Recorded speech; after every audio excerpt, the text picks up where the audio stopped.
At dahil nga siya lang ang doktor sa grupo nila, kailangan niyang operahan ang sarili na appendicitis niya. Ang inyong matutunghayan ay ang mga kwento na kinakailangang gawin ng mga tao sa ngalan ng kanila na kaligtasan. 12 tauhan misyon. Lahat ng miyembro ng grupong ito ay papunta sa Antarctica, ang pinakamalamig na parte ng ating mundo. Taong 1961, naatasan ng gobyerno ng Russia ang 12 tauhan nila upang alamin ang totoong kalagayan ng klima sa Antarctica. Kasama sa 12 ay ang noon ay 27 taong gulang na doktor na si Leonid Rogozov. Ang bawat isa sa isang dosena ay may kanya-kanyang mahalagang papel na ginagampanan sa ekspedisyong ito. Kaisa-isang doktor nila si Leonid. Siya ay isang surgeon at bihasa sa pag-oopera. Kaya naman nang sumama ang pakiramdam nito ay tinangka niya na gamutin muna ang sarili niya. Ang pagduduwal nito ay sinundan ng panghihina. Ngunit nang maramdaman na ng doktor ang matindi na sakit sa kanang bahagi ng kanyang tiyan, alam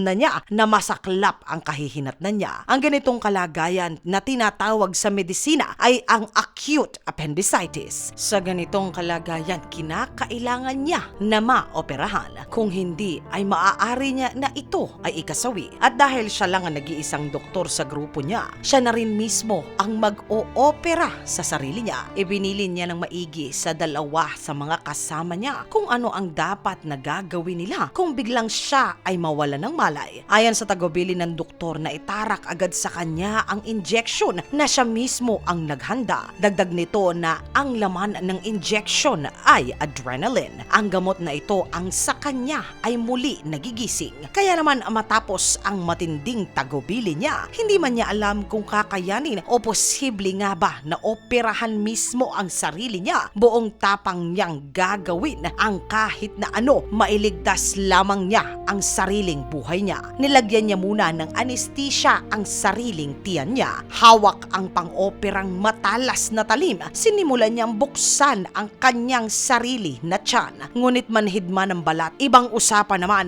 nang marating niya ang kanya mismo na lamang loob. Nang makaramdam muli ng sakit, ang doktor ay muli nitong tinurukan ng anesthesia ang sarili. Saka nagpatuloy sa pag-oopera sa nasira na appendix niya. Matapos ang 2 oras na operasyon, matagumpay na naalis nitong si Leonid ang kanyang sarili na appendix. Tinahi nitong mabuti ang kanyang sariling tiyan. Matapos nito, mahigpit niyang binilinan ang 2 sa kanyang kasamahan na maiging linisin ang mga gamit na kanyang ginamit, maging ang kwarto na kanyang pinag-operahan. Saka siya daw muna ay magpapahinga. Matapos ng 2 linggo, okay na at balik na sa dating kalusugan ang doktor na si Leonid Rogozov. Walang komplikasyon na naitala, walang naging problema, naging okay ang sariling operasyon niya sa sarili niya. Nang taong 2003 nang ang 27 taong gulang na binatang si Aron Ralston ay nagpasya na muling gagawin ang hiling niya.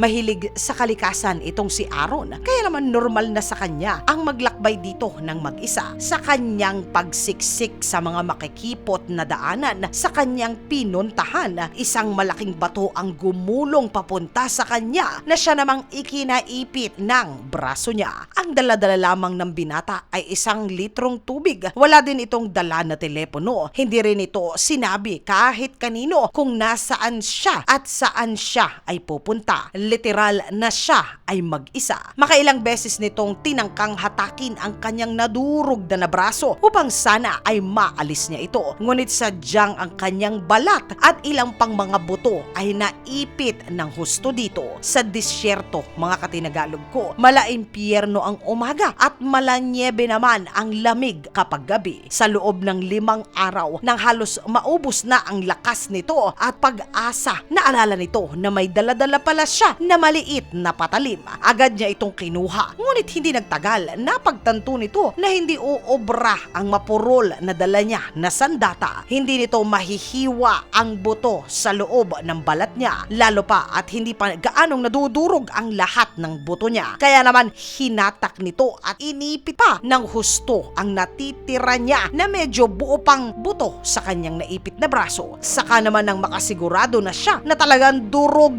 na ang sariling mga buto niya, sa kanya kinuha ang talim na daladala at ginamit upang kalasin ang balat sa braso niya. Sinikap niya na mapigilan ang pagdurugo at saka naglakad ito papunta sa kaligtasan niya. Sa kanya nakabase ang isang sumikat na pelikula. Isa pa sa pinakamahirap na patimpalak sa mundo ay tinatawag nila na ang pagtakbo sa buhangin o ang Marathon of the Sand. Sa loob ng 6 na araw, tatawirin ng mga kalahok ang malawak na disyerto ng Sahara mula sa Amerika papunta sa Morocco. Nang taong 1994, kalahok sa patimpalak ay ang 39 na taong gulang na si Mauro Prosperi. Ang lahat ay hindi mapakali nang mag-umpisa na ang patimpalak. Lahat sila ay may nais na mapatunayan sa bawat isa. Ngunit iisa lamang ang layunin nila. Nais nila na maitanghal na ang kampiyon sa patimpalak. Kaya naman nang mag-umpisa na ang liga ay nagkanya-kanya na sila. Makalipas ang ilang oras ng pagpakikipagbuno sa disyerto, itong si Mauro ay natrap sa bagyo ng buhangin o ang tinatawag nila na ang sandstorm. Dahil sa bagyong ito, nawala sa tamang daanan itong si Mauro at nauwi na ito sa kanyang tuluyan na pagkaligaw. Makalipas ang ilang araw, sa wakas natanggap na ni Mauro na talaga naman na naliligaw na nga siya. Sa panahong ito, ubos na ang tubig at kakarampot na pagkain na daladala niya. Kaya naman upang makaligtas ay nanghuhuli ito ng paniki. Iniinom niya ang kanilang dugo at upang hindi masawi sa uhaw ay sinisipsip niya ang tubig sa wet wipe na dala niya at iniinom niya ang sarili na ihi niya. Makalipas pa ang halos 9 na mga araw ay susuko na sana ito sa hirap na kanya na dinadanas. Hindi na sana niya nais pa na patagalin ito.